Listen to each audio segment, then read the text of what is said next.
ਸਤਿ ਸ੍ਰੀ ਅਕਾਲ ਜੀ। ਤੁਸੀਂ ਵੇਖ ਰਹੇ ਹੋ ਪੰਜਾਬ ਮੇਲ USA TV।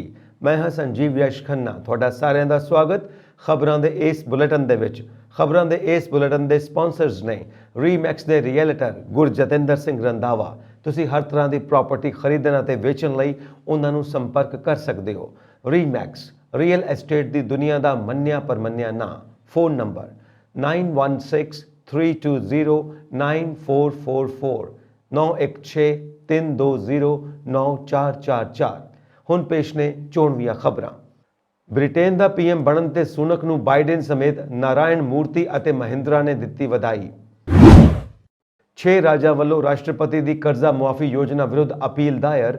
ਅਦਾਲਤ ਨੇ ਯੋਜਨਾ ਉੱਪਰ ਲਾਈ ਆਰਜ਼ੀ ਰੋਕ। ਚੀਨੀ ਫੌਜ ਨੂੰ ਸਿਖਲਾਈ ਦੇ ਰਿਹਾ ਸੀ ਅਮਰੀਕੀ ਪਾਇਲਟ ਆਸਟ੍ਰੇਲੀਆ ਵਿੱਚੋਂ ਗ੍ਰਿਫਤਾਰ। ਅਮਰੀਕਾ ਦੇ ਹਸਪਤਾਲ ਅਤੇ ਸਕੂਲ ਵਿੱਚ ਗੋਲੀਬਾਰੀ, 4 ਹਲਾਕ। ਆਬੂ ਧਾਬੀ ਗਏ 100 ਪੰਜਾਬੀ ਫਸੇ, ਨਹੀਂ ਦਿੱਤੇ ਜਾ ਰਹੇ ਪਾਸਪੋਰਟ। ਬਾਈਡਨ ਨੇ ਵਾਈਟ ਹਾਊਸ ਵਿੱਚ ਕੀਤੀ ਹੁਣ ਤੱਕ ਦੇ ਸਭ ਤੋਂ ਵੱਡੇ ਦੀਵਾਲੀ ਸਮਾਗਮ ਦੀ ਮੇਜ਼ਬਾਨੀ। ਤੇ ਹੁਣ ਖਬਰਾਂ ਵਿਸਥਾਰ ਦੇ ਵਿੱਚ। ਬ੍ਰਿਟੇਨ ਦੇ ਸਾਬਕਾ ਵਿੱਤ ਮੰਤਰੀ ਰਿਸ਼ੀ ਸੁਨਕ ਨੂੰ ਹੁਣ ਉੱਥੇ ਨਵਾਂ ਪ੍ਰਧਾਨ ਮੰਤਰੀ ਚੁਣਿਆ ਗਿਆ। ਇਹ ਪਹਿਲੀ ਵਾਰ ਹੈ ਜਦੋਂ ਭਾਰਤੀ ਮੂਲ ਦਾ ਕੋਈ ਵਿਅਕਤੀ ਬ੍ਰਿਟਿਸ਼ ਪ੍ਰਧਾਨ ਮੰਤਰੀ ਦੀ ਵਾਗਡੋਰ ਸੰਭਾਲੇਗਾ। ਸੁਨਕ ਦੀ ਇਸ ਸਫਲਤਾ ਤੇ ਭਾਰਤ ਸਮੇਤ ਦੁਨੀਆ ਭਰ ਦੇ ਨੇਤਾ, ਅਦਾਕਾਰ ਅਤੇ ਉਦਯੋਗਪਤੀ ਵਧਾਈ ਦੇ ਰਹੇ ਨੇ। ਅਮਰੀਕਾ ਦੇ ਰਾਸ਼ਟਰਪਤੀ ਜੋ ਬਾਈਡਨ ਨੇ ਕਿਹਾ ਹੈ ਕਿ ਭਾਰਤੀ ਮੂਲ ਦੇ ਰਿਸ਼ੀ ਸੁਨਕ ਦੀ ਬ੍ਰਿਟੇਨ ਦੇ ਪ੍ਰਧਾਨ ਮੰਤਰੀ ਵਜੋਂ ਚੋਣ ਬਹੁਤ ਹੀ ਹੈਰਾਨੀਜਨਕ ਅਤੇ ਇੱਕ ਬੇਮਿਸਾਲ ਮੀਲ ਪੱਥਰ ਹੈ। ਬਾਈਡਨ ਨੇ ਸੋਮਵਾਰ ਨੂੰ ਵਾਈਟ ਹਾਊਸ ਵਿੱਚ ਆਯੋਜਿਤ ਦੀਵਾਲੀ ਦੇ ਜਸ਼ਨ ਦੌਰਾਨ ਕਿਹਾ ਕਿ ਰੋਸ਼ਨੀ ਦਾ ਇਹ ਤਿਉਹਾਰ ਇਸ ਗੱਲ ਦੀ ਯਾਦ ਦਿਵਾਉਂਦਾ ਹੈ ਕਿ ਸਾਡੇ ਵਿੱਚੋਂ ਹਰ ਇੱਕ ਕੋਲ ਹਨੇਰੇ ਨੂੰ ਦੂਰ ਕਰਨ ਅਤੇ ਸੰਸਾਰ ਵਿੱਚ ਰੋਸ਼ਨੀ ਫੈਲਾਉਣ ਦੀ ਸ਼ਕਤੀ ਹੈ। ਉਸ ਨੇ ਕਿਹਾ ਕਿ ਇਹ ਇੱਕ ਵਿਕਲਪ ਹੈ ਅਤੇ ਅਸੀਂ ਇਸ ਨੂੰ ਹਰ ਰੋਜ਼ ਕਰਨਾ ਚੁਣ ਸਕਦੇ ਹਾਂ। ਇਹ ਸਾਡੇ ਜੀਵਨ ਅਤੇ ਇਸ ਦੇਸ਼ ਦੇ ਜੀਵਨ ਦਾ ਸੱਚ ਹੈ, ਖਾਸ ਕਰਕੇ ਇੱਕ ਲੋਕਤੰਤਰੀ ਦੇਸ਼ ਦੀ ਜ਼ਿੰਦਗੀ, ਚਾਹੇ ਉਹ ਅਮਰੀਕਾ ਹੋਵੇ ਜਾਂ ਭਾਰਤ ਜਿੱਥੇ ਆਜ਼ਾਦੀ ਦੇ 75 ਸਾਲ ਮਨਾਏ ਜਾ ਰਹੇ ਨੇ, ਜਾਂ UK ਜਿੱਥੇ ਸਾਨੂੰ ਅੱਜ ਖਬਰ ਮਿਲੀ ਹੈ ਕਿ ਸੁਨਕ ਪ੍ਰਧਾਨ ਮੰਤਰੀ ਬਣ ਗਏ ਨੇ। ਸਮਾਰੋਹ ਦੌਰਾਨ ਜਦੋਂ ਬਾਈਡਨ ਨੇ ਇਹ ਕਿਹਾ ਤਾਂ ਤਾੜੀਆਂ ਦੀ ਗੜਗੜਾਹਟ ਹੋਈ। ਸਮਾਰੋਹ ਵਿੱਚ 200 ਤੋਂ ਵੱਧ ਮਹਿਮਾਨ ਸ਼ਾਮਿਲ ਹੋਏ, ਜਿਨ੍ਹਾਂ ਵਿੱਚ ਭਾਰਤੀ, ਅਮਰੀਕੀ ਅਤੇ ਬਾਈਡਨ ਪ੍ਰਸ਼ਾਸਨ ਦੇ ਕਈ ਮੈਂਬਰ ਸ਼ਾਮਿਲ ਸਨ। ਡਾਇਸਪੋਰਾ ਭਾਰਤੀ ਭਾਈਚਾਰੇ ਦੀਆਂ ਪ੍ਰਾਪਤੀਆਂ ਨੂੰ ਉਜਾਗਰ ਕਰਦੇ ਹੋਏ ਉਸ ਨੇ ਕਿਹਾ ਕਿ ਕੰਜ਼ਰਵੇਟਿਵ ਪਾਰਟੀ ਸੁਨਕ ਤੋਂ ਪ੍ਰਧਾਨ ਮੰਤਰੀ ਬਣਨ ਦੀ ਉਮੀਦ ਕਰਦੀ ਹੈ। ਇਹ ਕਾਫੀ ਹੈਰਾਨੀਜਨਕ ਹੈ ਅਤੇ ਇੱਕ ਬੇਮਿਸਾਲ ਮੀਲ ਪੱਥਰ ਹੈ। ਇਹ ਬਹੁਤ ਮਾਇਨੇ ਰੱਖਦਾ ਹੈ। ਬਾਈਡਨ ਨੇ 2020 ਵਿੱਚ ਭਾਰਤੀ ਮੂਲ ਦੀ ਕਮਲਾ ਹੈਰਿਸ ਨੂੰ ਉਪ ਰਾਸ਼ਟਰਪਤੀ ਚੁਣ ਕੇ ਇਤਿਹਾਸ ਰਚ ਦਿੱਤਾ ਸੀ। ਹੈਰਿਸ ਹੁਣ ਅਮਰੀਕਾ ਦੇ ਉਪ ਰਾਸ਼ਟਰਪਤੀ ਅਤੇ ਬਾਈਡਨ ਤੋਂ ਬਾਅਦ ਦੇਸ਼ ਦੇ ਦੂਜੇ ਸਭ ਤੋਂ ਸ਼ਕਤੀਸ਼ਾਲੀ ਵਿਅਕਤੀ ਨੇ। ਉਹ ਇਸ ਅਹੁਦੇ ਲਈ ਚੁਣੀ ਜਾਣ ਵਾਲੀ ਭਾਰਤੀ ਮੂਲ ਦੀ ਪਹਿਲੀ ਵਿਅਕਤੀ ਸੀ। ਬਾਈਡਨ ਨੇ ਦੀਵਾਲੀ ਨੂੰ ਅਮਰੀਕੀ ਸੱਭਿਆਚਾਰ ਦਾ ਹਿੱਸਾ ਬਣਾਉਣ ਲਈ ਭਾਰਤੀ ਅਮਰੀਕੀਆਂ ਦਾ ਧੰਨਵਾਦ ਕਰਦਿਆਂ ਕਿਹਾ ਕਿ ਦੀਵਾਲੀ ਘਰਾਂ ਅਤੇ ਦਿਲਾਂ ਨੂੰ ਖੋਲ੍ਹਣ, ਤੋਹਫਿਆਂ ਅਤੇ ਮਿਠਾਈਆਂ ਦਾ ਆਦਾਨ ਪ੍ਰਦਾਨ, ਪਰਿਵਾਰ ਅਤੇ ਦੋਸਤਾਂ ਲਈ ਤਿਉਹਾਰ ਦੀ ਮੇਜ਼ਬਾਨੀ ਅਤੇ ਸੱਭਿਆਚਾਰਕ ਸਮਾਗਮਾਂ ਦਾ ਆਯੋਜਨ ਸਾਨੂੰ ਇਕੱਠੇ ਲਿਆਉਂਦਾ ਹੈ। ਤੁਸੀਂ ਅਮਰੀਕੀ ਵਿਅਕਤੀ ਦੇ ਜੀਵਨ ਦੇ ਹਰ ਹਿੱਸੇ ਵਿੱਚ ਯੋਗਦਾਨ ਪਾਉਂਦੇ ਹੋ। ਇਨਫੋਸਿਸ ਦੇ ਸਹਿ ਸੰਸਥਾਪਕ ਨਾਰਾਇਣ ਮੂਰਤੀ ਨੇ ਆਪਣੇ ਜਵਾਈ ਰਿਸ਼ੀ ਸੁਨਕ ਨੂੰ ਬ੍ਰਿਟੇਨ ਦਾ ਪ੍ਰਧਾਨ ਮੰਤਰੀ ਬਣਾਏ ਜਾਣ ਤੇ ਆਪਣੀ ਪਹਿਲੀ ਪ੍ਰਤੀਕਿਰਿਆ ਦਿੰਦੇ ਹੋਏ ਕਿਹਾ ਕਿ ਸਾਨੂੰ ਉਹਨਾਂ ਤੇ ਮਾਣ ਹੈ ਅਤੇ ਅਸੀਂ ਉਹਨਾਂ ਦੀ ਸਫਲਤਾ ਦੀ ਕਾਮਨਾ ਕਰਦੇ ਹਾਂ। PTI ਨੂੰ ਆਪਣੇ ਪਹਿਲੇ ਈਮੇਲ ਦੇ ਜਵਾਬ ਵਿੱਚ ਮੂਰਤੀ ਨੇ ਕਿਹਾ ਕਿ ਰਿਸ਼ੀ ਨੂੰ ਵਧਾਈਆਂ, ਸਾਨੂੰ ਉਸ ਤੇ ਮਾਣ ਹੈ ਅਤੇ ਅਸੀਂ ਉਸ ਨੂੰ ਸ਼ੁਭ ਕਾਮਨਾਵਾਂ ਦਿੰਦੇ ਹਾਂ। ਅਮਰੀਕਾ ਦੇ 6 ਰਾਜਾਂ ਨੇ ਰਾਸ਼ਟਰਪਤੀ ਜੋ ਬਾਈਡਨ ਵੱਲੋਂ ਲਾਗੂ ਵਿਦਿਆਰਥੀਆਂ ਦੀ ਕਰਜ਼ਾ ਮੁਆਫੀ ਯੋਜਨਾ ਦਾ ਵਿਰੋਧ ਕਰਦਿਆਂ ਅਦਾਲਤ ਵਿੱਚ ਅਪੀਲ ਦਾਇਰ ਕੀਤੀ ਗਈ ਹੈ। ਇਹ ਰਾਜਾਂ ਦਾ ਕਹਿਣਾ ਹੈ ਕਿ ਇਸ ਯੋਜਨਾ ਕਾਰਨ ਉਹਨਾਂ ਨੂੰ ਵੱਡੀ ਪੱਧਰ ਉੱਪਰ ਵਿੱਤੀ ਨੁਕਸਾਨ ਪੁੱਜੇਗਾ।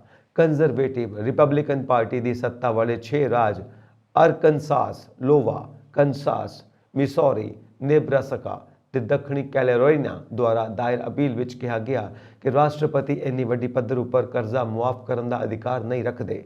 ਇਹਨਾਂ ਰਾਜਾਂ ਨੂੰ ਦਲੀਲ ਦਿੱਤੀ ਹੈ ਕਿ ਇਸ ਯੋਜਨਾ ਰਾਹੀਂ ਉਹਨਾਂ ਨੂੰ ਵਿੱਤੀ ਨੁਕਸਾਨ ਪਹੁੰਚਾਇਆ ਜਾ ਰਿਹਾ ਹੈ। ਰਾਜਾਂ ਨੂੰ ਅਦਾਲਤ ਨੂੰ ਬੇਨਤੀ ਕੀਤੀ ਹੈ ਕਿ ਉਹ ਇੱਕ ਹਫ਼ਤੇ ਲਈ ਯੋਜਨਾ ਉੱਪਰ ਆਰਜ਼ੀ ਰੋਕ ਲਾ ਦੇਵੇ ਤਾਂ ਜੋ ਉਹ ਸੁਪਰੀਮ ਕੋਰਟ ਦਾ ਦਰਵਾਜ਼ਾ ਖੜਕਾ ਸਕਣ ਤੇ ਰਾਹਤ ਲੈ ਸਕਣ। ਮਿਸੌਰੀ ਦੀ ਇੱਕ ਸੰਘੀ ਅਦਾਲਤ ਦੁਆਰਾ ਇਸ ਕਿਸਮ ਦੀ ਦਾਇਰ ਅਪੀਲ ਰੱਦ ਕਰ ਦੇਣ ਉਪਰੰਤ ਰਾਜਾਂ ਵੱਲੋਂ 8th circuit court of appeals ਵਿੱਚ ਰਾਸ਼ਟਰਪਤੀ ਦੀ ਯੋਜਨਾ ਵਿਰੁੱਧ ਦੁਬਾਰਾ ਅਪੀਲ ਦਾਇਰ ਕੀਤੀ ਗਈ ਹੈ।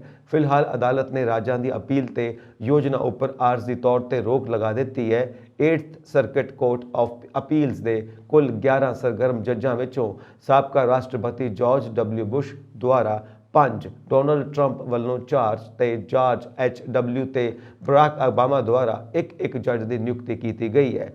ਅਦਾਲਤ ਨੇ ਹਾਲਾਂਕਿ ਆਰਜ਼ੀ ਤੌਰ ਤੇ ਬਾਈਡਨ ਪ੍ਰਸ਼ਾਸਨ ਨੂੰ ਯੋਜਨਾ ਉੱਪਰ ਅੱਗੇ ਵਧਣ ਤੋਂ ਰੋਕ ਦਿੱਤਾ ਹੈ, ਪਰੰਤੂ ਨਾਲ ਹੀ ਕਿਹਾ ਕਿ ਵਿਦਿਆਰਥੀ ਰਾਹਤ ਲੈਣ ਲਈ ਦਰਖਾਸਤਾਂ ਦੇ ਸਕਦੇ ਨੇ। ਅਜੇ ਇਹ ਸਪਸ਼ਟ ਨਹੀਂ ਹੈ ਕਿ ਅਦਾਲਤ ਅਗਲੀ ਕਾਰਵਾਈ ਕਦੋਂ ਕਰੇਗੀ। ਇਸੇ ਦੌਰਾਨ ਰਾਸ਼ਟਰਪਤੀ ਬਾਈਡਨ ਨੇ ਉਕਤ 6 ਰਾਜਾਂ ਤੇ ਹੋਰ ਕੰਜ਼ਰਵੇਟਿਵ ਧਿਰਾਂ ਦੁਆਰਾ ਕਰਜ਼ਾ ਮੁਆਫੀ ਯੋਜਨਾ ਨੂੰ ਪਟੜੀ ਤੋਂ ਲਾਉਣ ਲਈ ਕੀਤੇ ਜਾ ਰਹੇ ਯਤਨਾਂ ਦੀ ਨਿੰਦਾ ਕੀਤੀ ਹੈ। ਰਾਸ਼ਟਰਪਤੀ ਨੇ ਕਿਹਾ ਕਿ ਉਸ ਦੀ ਯੋਜਨਾ ਦੇ ਹੁੰਗਾਰੇ ਵਿੱਚ ਇੱਕ ਹਫ਼ਤੇ ਵਿੱਚ 22 ਲੱਖ ਦਰਖਾਸਤਾਂ ਆ ਚੁੱਕੀਆਂ ਨੇ ਜੋ ਕੰਜ਼ਰਵੇਟਿਵ ਲੋਕਾਂ ਨੂੰ ਪਸੰਦ ਨਹੀਂ ਹਨ। ਇਸ ਯੋਜਨਾ ਤਹਿਤ 1,25,000 ਦੀ ਕਮਾਈ ਵਾਲੇ ਇਕਹਿਰੇ ਵਿਅਕਤੀ ਤੇ $2,50,000 ਦੀ ਆਮਦਨੀ ਵਾਲੇ ਵਿਆਹੁਤਾ ਜੋੜੇ $20,000 ਤੱਕ ਕਰਜ਼ਾ ਰਾਹਤ ਲੈਣ ਲਈ ਦਰਖਾਸਤਾਂ ਦੇ ਸਕਦੇ ਨੇ। ਚੀਨ ਲਈ ਕੰਮ ਕਰਨ ਵਾਲੇ ਸਾਬਕਾ ਅਮਰੀਕੀ ਲੜਾਕੂ ਪਾਇਲਟ ਨੂੰ ਆਸਟ੍ਰੇਲੀਆ ਤੋਂ ਗ੍ਰਿਫਤਾਰ ਕਰ ਲਿਆ ਗਿਆ। ਇਹ ਅਮਰੀਕੀ ਪਾਇਲਟ ਚੀਨੀ ਹਵਾਈ ਸੈਨਾ ਦੇ ਪਾਇਲਟਾਂ ਨੂੰ ਫਲਾਈਟ ਇੰਸਟ੍ਰਕਟਰ ਵਜੋਂ ਸਿਖਲਾਈ ਦਿੰਦਾ ਸੀ। ਆਸਟ੍ਰੇਲੀਆ ਨੇ ਦੱਸਿਆ ਕਿ ਇਸ ਸਾਬਕਾ ਪਾਇਲਟ ਨੂੰ ਅਮਰੀਕਾ ਦੀ ਬੇਨਤੀ ਤੇ ਗ੍ਰਿਫਤਾਰ ਕੀਤਾ ਗਿਆ ਹੈ। ਹੁਣ ਇਸ ਨੂੰ ਅਮਰੀਕਾ ਦੇ ਹਵਾਲੇ ਕਰਨ ਦੀ ਤਿਆਰੀ ਕੀਤੀ ਜਾ ਰਹੀ ਹੈ। ਆਸਟ੍ਰੇਲੀਅਨ ਪੁਲਿਸ ਮੁਤਾਬਿਕ ਡੈਨੀਅਲ ਐਡਮੰਡ ਡੂਗਨ ਨਾਮ ਦੇ ਇਸ ਪਾਇਲਟ ਨੂੰ ਸ਼ੁੱਕਰਵਾਰ ਨੂੰ ਨਿਊ ਸਾਊਥ ਵੇਲਸ ਤੋਂ ਔਰੇਂਜ ਤੋਂ ਗ੍ਰਿਫਤਾਰ ਕੀਤਾ ਗਿਆ। ਐਡਮੰਡ ਨੇ ਗ੍ਰਿਫਤਾਰ ਕਰਨ ਤੋਂ ਤੁਰੰਤ ਬਾਅਦ ਅਦਾਲਤ ਵਿੱਚ ਪੇਸ਼ ਕੀਤਾ ਗਿਆ। ਜੱਜ ਨੇ ਡੈਨੀਅਲ ਨੂੰ ਜ਼ਮਾਨਤ ਦੇਣ ਤੋਂ ਇਨਕਾਰ ਕਰ ਦਿੱਤਾ ਅਤੇ ਉਸ ਨੂੰ ਜੇਲ੍ਹ ਭੇਜ ਦਿੱਤਾ। ਆਸਟ੍ਰੇਲੀਆਈ ਪੁਲਿਸ ਹੁਣ ਰਸਮੀ ਹਵਾਲਗੀ ਦੀ ਕਾਰਵਾਈ ਪੂਰੀ ਕਰ ਰਹੀ ਹੈ। ਫੈਡਰਲ ਅਟਾਰਨੀ ਜਨਰਲ ਵਿਭਾਗ ਨੇ ਕਿਹਾ ਕਿ ਅਮਰੀਕੀ ਜਾਂਚ ਏਜੰਸੀ FBI ਨੇ ਪਾਇਲਟ ਦੀ ਗ੍ਰਿਫਤਾਰੀ ਦੀ ਬੇਨਤੀ ਕੀਤੀ ਸੀ ਜਦੋਂ ਬ੍ਰਿਟੇਨ ਨੇ ਚੀਨ ਵਿੱਚ ਕੰਮ ਕਰ ਰਹੇ ਦਰਜਨਾਂ ਸਾਬਕਾ ਫੌਜੀ ਪਾਇਲਟਾਂ ਦਾ ਪਰਦਾਫਾਸ਼ ਕੀਤਾ। ਬ੍ਰਿਟੇਨ ਨੇ ਕਿਹਾ ਸੀ ਕਿ ਜੇਕਰ ਇਹ ਲੋਕ ਚੀਨ ਲਈ ਕੰਮ ਕਰਨਾ ਬੰਦ ਨਹੀਂ ਕਰਦੇ ਤਾਂ ਕਾਨੂੰਨੀ ਕਾਰਵਾਈ ਕੀਤੀ ਜਾਵੇਗੀ। ਆਸਟ੍ਰੇਲੀਆ ਵੀ ਉਹਨਾਂ ਰਿਪੋਰਟਾਂ ਦੀ ਜਾਂਚ ਕਰ ਰਿਹਾ ਹੈ ਕਿ ਕੁਝ ਸਾਬਕਾ ਲੜਾਕੂ ਪਾਇਲਟਾਂ ਨੂੰ ਚੀਨ ਵਿੱਚ ਕੰਮ ਕਰਨ ਲਈ ਸੰਪਰਕ ਕੀਤਾ ਗਿਆ ਸੀ। FBI ਲੰਮੇ ਸਮੇਂ ਤੋਂ ਡੂਗਨ ਦੀ ਤਲਾਸ਼ ਕਰ ਰਹੀ ਸੀ। ਜਦੋਂ ਪਾਇਲਟ ਦੇ ਆਸਟ੍ਰੇਲੀਆ ਵਿੱਚ ਮੌਜੂਦ ਹੋਣ ਦਾ ਪਤਾ ਲੱਗਾ ਤਾਂ ਤੁਰੰਤ ਗ੍ਰਿਫਤਾਰੀ ਦੀ ਬੇਨਤੀ ਕੀਤੀ ਗਈ। ਅਮਰੀਕਾ ਦੇ ਇੱਕ ਹਸਪਤਾਲ ਅਤੇ ਸਕੂਲ ਵਿੱਚ ਗੋਲੀਬਾਰੀ ਦੀਆਂ ਵਾਰਦਾਤਾਂ ਦੌਰਾਨ ਘੱਟੋ-ਘੱਟ 4 ਜਣਿਆਂ ਦੀ ਮੌਤ ਹੋ ਗਈ ਅਤੇ 7 ਹੋਰ ਜ਼ਖਮੀ ਹੋ ਗਏ।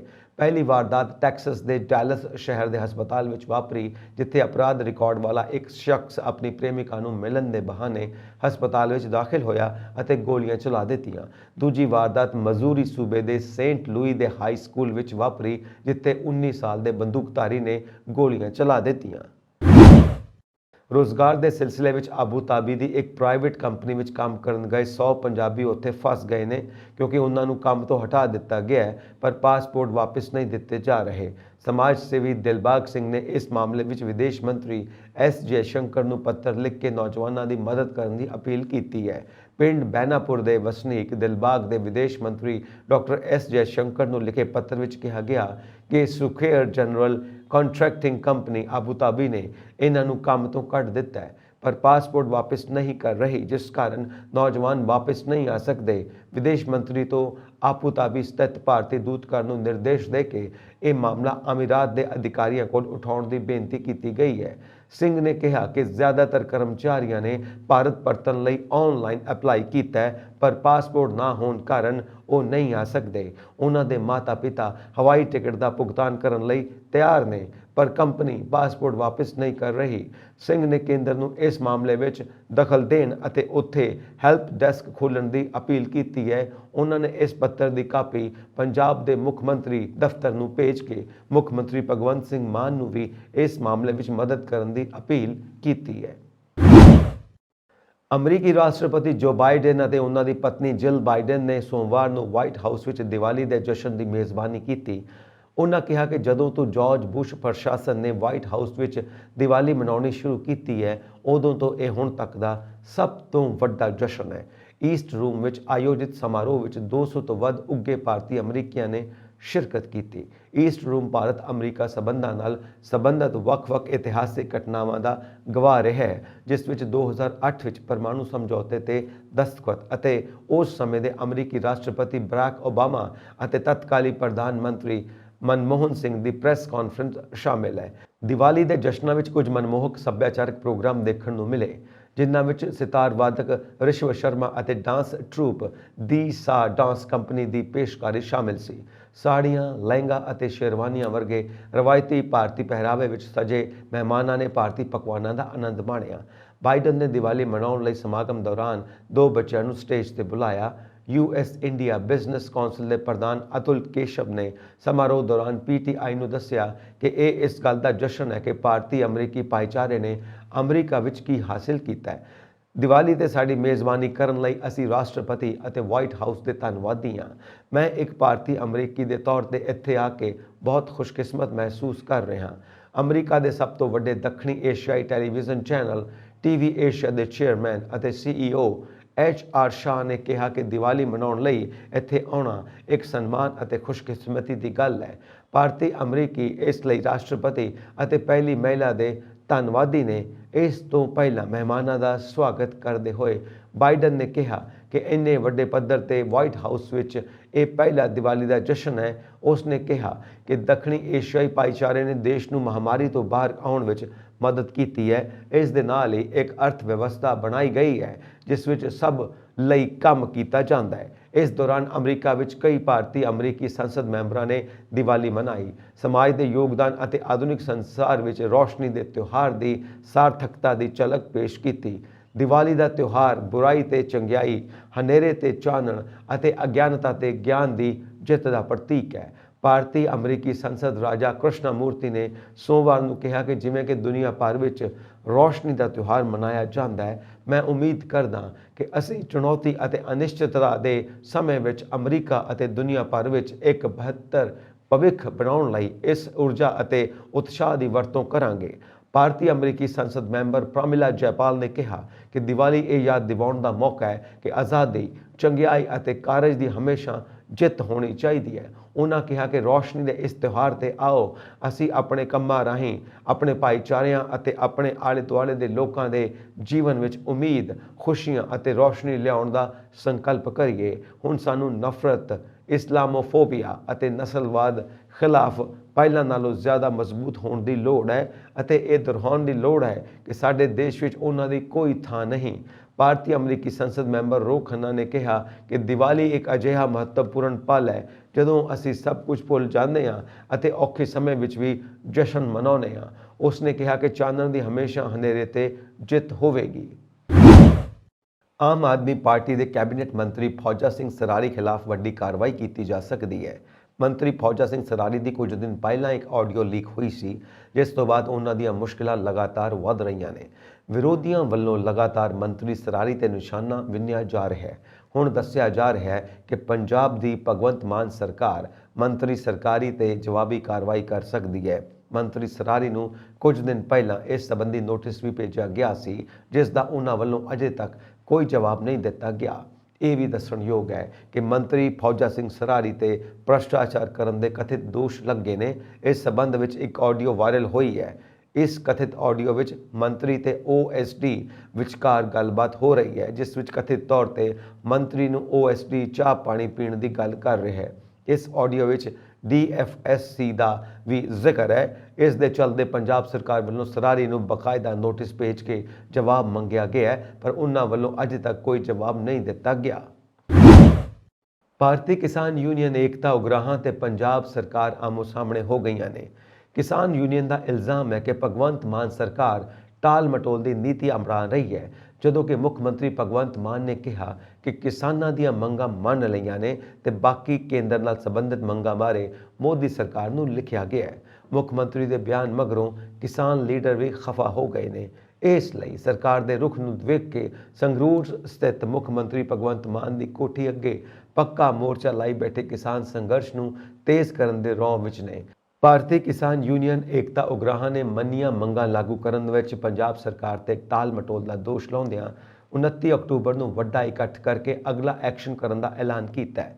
BKU ਉਗਰਾਹਾਂ ਦੇ ਸੂਬਾ ਜੋਗਿੰਦਰ ਸਿੰਘ ਉਗਰਾਹਾਂ ਨੇ ਕਿਹਾ ਕਿ ਮੰਨੀਆਂ ਮੰਗਾਂ ਲਾਗੂ ਕਰਾਉਣ ਲਈ ਪਿਛਲੇ 18 ਦਿਨਾਂ ਤੋਂ ਕਿਸਾਨ ਮੁੱਖ ਮੰਤਰੀ ਦੀ ਕੋਠੀ ਅੱਗੇ ਪੱਕੇ ਮੋਰਚੇ ਤੇ ਬੈਠੇ ਨੇ ਤੇ ਕਲੋਨੀ ਦੇ ਮੁੱਖ ਗੇਟ ਦਾ ਘਿਰਾਓ ਵੀ ਜਾਰੀ ਹੈ। ਪਰ ਸਰਕਾਰ ਟਸ ਤੋਂ ਮਸ ਨਹੀਂ ਹੋ ਰਹੀ। ਉਹਨਾਂ ਦੋਸ਼ ਲਾਇਆ ਕਿ ਪੱਕੇ ਮੋਰਚੇ ਦੇ ਨੇੜਲੀਆਂ ਕਲੋਨੀਆਂ ਵਿੱਚ ਸਰਕਾਰ ਸੰਘਰਸ਼ਸ਼ੀਲ ਕਿਸਾਨਾਂ ਖਿਲਾਫ ਕੁਪ੍ਰਚਾਰ ਕਰ ਰਹੀ ਹੈ, ਜਦਕਿ ਕਲੋਨੀ ਵਾਸੀਆਂ ਨੂੰ ਉਹਨਾਂ ਪ੍ਰਤੀ ਕੋਈ ਸ਼ਿਕਾਇਤ ਨਹੀਂ। ਉਹਨਾਂ ਕਿਹਾ ਕਿ ਦੀਵਾਲੀ ਮੌਕੇ ਕਲੋਨੀ ਵਾਸੀ ਸੰਘਰਸ਼ਸ਼ੀਲ ਕਿਸਾਨਾਂ ਨੂੰ ਮਠਿਆਈਆਂ ਵੰਡ ਕੇ ਗਏ ਨੇ। ਕਿਸਾਨ ਆਗੂ ਨੇ ਦੋਸ਼ ਲਾਇਆ ਕਿ ਮੋਰਚੇ ਦੌਰਾਨ ਸ਼ਹੀਦ ਹੋਏ 2 ਕਿਸਾਨਾਂ ਦੇ ਵਾਰਸਾਂ ਨੂੰ 10-10 ਲੱਖ ਰੁਪਏ ਮੁਆਵਜ਼ਾ ਦੇਣ ਦੀ ਬਜਾਏ ਸਰਕਾਰ ਜਥੇਬੰਦੀ ਨੂੰ ਮੱਤਾਂ ਦੇ ਰਹੀ ਹੈ ਕਿ ਬਜ਼ੁਰਗ ਕਿਸਾਨਾਂ ਨੂੰ ਧਰਨੇ ਵਿੱਚ ਨਾ ਲਿਆਂਦਾ ਜਾਵੇ। ਪੰਜਾਬ ਦੇ ਸਾਬਕਾ ਮੰਤਰੀ ਨਵਜੋਤ ਸਿੰਘ ਸਿੱਧੂ ਨੂੰ ਪੰਜਾਬ ਅਤੇ ਹਰਿਆਣਾ ਹਾਈ ਕੋਰਟ ਵੱਲੋਂ ਵੱਡੀ ਰਾਹਤ ਦਿੱਤੀ ਗਈ ਹੈ।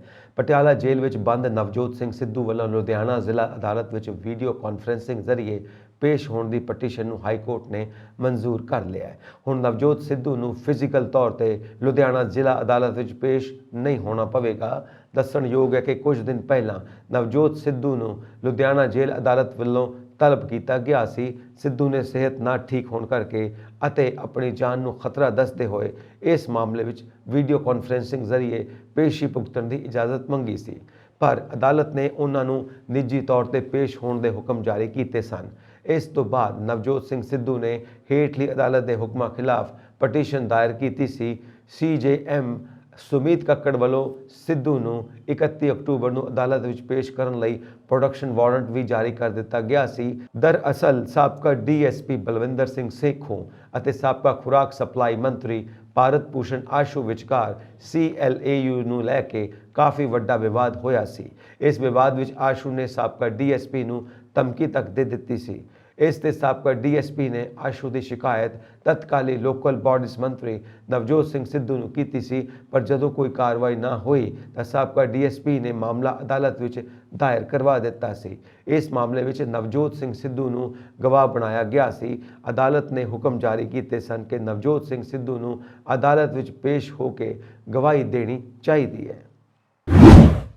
ਸ਼ਹੀਦ ਭਗਤ ਸਿੰਘ ਇੰਟਰਨੈਸ਼ਨਲ ਏਅਰਪੋਰਟ ਚੰਡੀਗੜ੍ਹ ਤੋਂ ਭਾਵੇਂ ਹੀ 2 ਅੰਤਰਰਾਸ਼ਟਰੀ ਉਡਾਨਾਂ ਚਲਾਈਆਂ ਜਾ ਰਹੀਆਂ ਨੇ, ਪਰ ਇਸ ਤੋਂ ਬਾਅਦ ਵੀ 2021 ਦੇ ਮੁਕਾਬਲੇ 2022 ਵਿੱਚ ਯਾਤਰੀਆਂ ਦੀ ਗਿਣਤੀ 2 ਗੁਣਾ ਵੱਧ ਗਈ ਹੈ। ਇਸ ਲਈ ਆਉਣ ਵਾਲੇ ਮਹੀਨੇ ਵਿੱਚ ਯਾਤਰੀਆਂ ਦੀ ਗਿਣਤੀ ਹਰ ਮਹੀਨੇ 3 ਲੱਖ ਨੂੰ ਪਾਰ ਕਰ ਜਾਵੇਗੀ। ਇਸ ਸੰਬੰਧੀ ਇੰਟਰਨੈਸ਼ਨਲ ਏਅਰਪੋਰਟ ਦੇ CEO ਰਾਕੇਸ਼ ਆਰ ਸਹਾਏ ਦਾ ਕਹਿਣਾ ਹੈ ਕਿ ਏਅਰਪੋਰਟ ਤੇ ਯਾਤਰੀਆਂ ਨੂੰ ਬਿਹਤਰ ਸਹੂਲਤਾਂ ਦਿੱਤੀਆਂ ਜਾ ਰਹੀਆਂ ਨੇ। ਇਸ ਦੇ ਨਾਲ ਹੀ ਘਰੇਲੂ ਉਡਾਨਾਂ ਦੀ ਗਿਣਤੀ ਵੀ ਲਗਾਤਾਰ ਵੱਧ ਰਹੀ ਹੈ, ਜਿਸ ਕਾਰਨ ਯਾਤਰੀਆਂ ਦੀ ਗਿਣਤੀ ਵੱਧ ਰਹੀ ਹੈ। ਉਹਨਾਂ ਕਿਹਾ ਕਿ ਸਾਡਾ ਅੰਦਾਜ਼ਾ ਹੈ ਕਿ ਆਉਣ ਵਾਲੇ ਮਹੀਨੇ ਵਿੱਚ ਯਾਤਰੀਆਂ ਦੀ ਗਿਣਤੀ ਹਰ ਮਹੀਨੇ 4 ਲੱਖ ਤੋਂ ਜ਼ਿਆਦਾ ਹੈ। ਅੰਕੜਿਆਂ ਅਨੁਸਾਰ ਅਪ੍ਰੈਲ 2021-2022 ਵਿੱਚ ਇੰਟਰਨੈਸ਼ਨਲ ਏਅਰਪੋਰਟ ਚੰਡੀਗੜ੍ਹ ਤੋਂ ਆਉਣ ਜਾਣ ਵਾਲੇ ਯਾਤਰੀਆਂ ਦੀ ਗਿਣਤੀ 1,55,000 ਦੇ ਕਰੀਬ ਸੀ, ਪਰ ਅਪ੍ਰੈਲ 2022-23 ਵਿੱਚ ਯਾਤਰੀਆਂ ਦੇ ਆਉਣ ਅਤੇ ਰਵਾਨਗੀ ਦੀ ਗਿਣਤੀ 3,17,000 ਦੇ ਕਰੀਬ ਪਹੁੰਚ ਗਈ। ਅਜਿਹੀ ਸਥਿਤੀ ਵਿੱਚ 2022-23 ਵਿੱਚ ਵਧੇਰੇ ਲੋਕਾਂ ਨੇ ਉਡਾਨਾਂ ਰਾਹੀਂ ਯਾਤਰਾ ਕੀਤੀ ਹੈ। ਸੰਗਰੂਰ ਵਿੱਚ 2 ਟੋਲ ਪਲਾਜ਼ਾ ਬੰਦ ਕਰਵਾਉਣ ਤੋਂ ਬਾਅਦ CM ਭਗਵੰਤ ਮਾਨ ਨੇ ਹੁਣ ਪੰਜਾਬ ਦੇ ਹੋਰ ਟੋਲ ਪਲਾਜ਼ਾ ਵੀ ਬੰਦ ਕਰਵਾਉਣ ਦੇ ਸੰਕੇਤ ਦਿੱਤੇ ਨੇ। CM ਮਾਨ ਨੇ ਕਿਹਾ ਕਿ ਪੰਜਾਬ ਨੂੰ ਭ੍ਰਸ਼ਟਾਚਾਰ ਤੋਂ ਮੁਕਤੀ ਦਿਵਾਉਣ ਦੇ ਨਾਲ-ਨਾਲ ਸੂਬੇ ਦੀਆਂ ਸੜਕਾਂ ਨੂੰ ਵੀ ਟੋਲ ਟੈਕਸ ਤੋਂ ਆਜ਼ਾਦੀ ਦਿਵਾਉਣਾ ਵੀ ਮੇਰਾ ਟੀਚਾ ਹੈ। ਉਹਨਾਂ ਨੇ ਕਿਹਾ ਕਿ ਟੋਲ ਪਲਾਜ਼ਾ ਕੋਈ ਲਾਜ਼ਮੀ ਟੋਲ ਨਹੀਂ ਜੋ ਹਮੇਸ਼ਾ ਲਈ ਅਦਾ ਕਰਨਾ ਪਵੇ। ਉਹਨਾਂ ਕਿਹਾ ਕਿ ਆਉਣ ਵਾਲੇ ਦਿਨਾਂ ਵਿੱਚ 2-3 ਟੋਲ ਹੋਰ ਬੰਦ ਹੋ ਜਾਣਗੇ। ਉਹਨਾਂ ਕਿਹਾ ਕਿ ਆਉਣ ਵਾਲੇ ਦਿਨਾਂ ਵਿੱਚ 2-3 ਟੋਲ ਪਲਾਜ਼ਾ ਹੋਰ ਬੰਦ ਹੋ ਜਾਣਗੇ। ਮੁੱਖ ਮੰਤਰੀ ਮਾਨ ਨੇ ਕਿਹਾ ਕਿ ਆਉਣ ਵਾਲੇ ਦਿਨਾਂ ਵਿੱਚ ਬਹੁਤ ਲੋਕ ਪੱਖੀ ਫੈਸਲੇ ਹੋਣਗੇ। ਪਿਛਲੀਆਂ ਸਰਕਾਰਾਂ ਨੇ ਜਨਤਾ ਨੂੰ ਲੁੱਟਣ ਦਾ ਕੋਈ ਮੌਕਾ ਹੱਥੋਂ ਨਹੀਂ ਜਾਣ ਦਿੱਤਾ।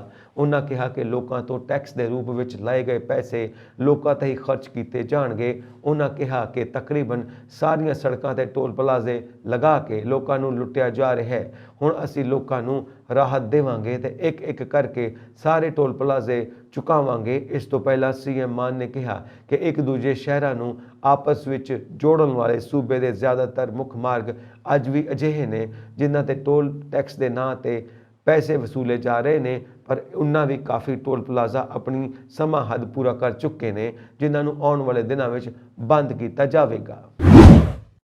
ਮੁੱਖ ਮੰਤਰੀ ਭਗਵੰਤ ਮਾਨ ਵੱਲੋਂ ਲਗਾਤਾਰ ਪੰਜਾਬ ਦੇ ਲੋਕਾਂ ਲਈ ਵੱਡੇ ਐਲਾਨ ਕੀਤੇ ਜਾ ਰਹੇ ਨੇ। ਅਜਿਹਾ ਹੀ ਇੱਕ ਵੱਡਾ ਐਲਾਨ CM ਮਾਨ ਵੱਲੋਂ ਕੀਤਾ ਗਿਆ।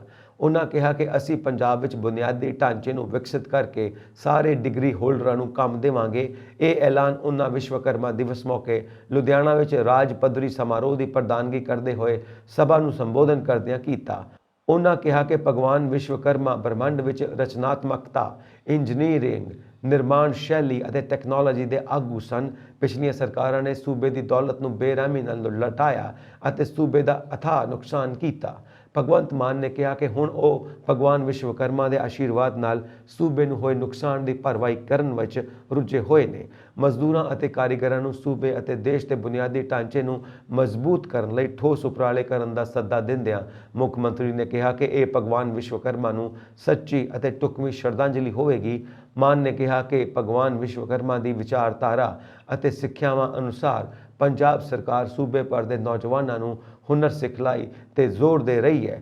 ਮੁੱਖ ਮੰਤਰੀ ਨੇ ਕਿਹਾ ਕਿ ਉਹਨਾਂ ਦੀ ਸਰਕਾਰ ਪੰਜਾਬ ਦੇ ਨੌਜਵਾਨਾਂ ਨੂੰ ਨੌਕਰੀਆਂ ਦੀ ਭਾਲ ਕਰਨ ਵਾਲੇ ਦੀ ਬਜਾਏ ਨੌਕਰੀਆਂ ਦੇ ਸਿਰਜਣਹਾਰ ਬਣਾਉਣ ਲਈ ਯਤਨਸ਼ੀਲ ਹੈ। ਮੁੱਖ ਮੰਤਰੀ ਨੇ ਕਿਹਾ ਕਿ ਦੇਸ਼ ਵਿੱਚ ਫੁੱਟ ਪਾਊ ਤਾਕਤਾਂ ਲੋਕਾਂ ਨੂੰ ਜ਼ਾਤ, ਧਰਮ, ਭਾਸ਼ਾ ਤੇ ਹੋਰ ਦੇ ਆਧਾਰ ਤੇ ਵੰਡਣ ਦੀ ਕੋਸ਼ਿਸ਼ ਕਰ ਰਹੀਆਂ ਨੇ।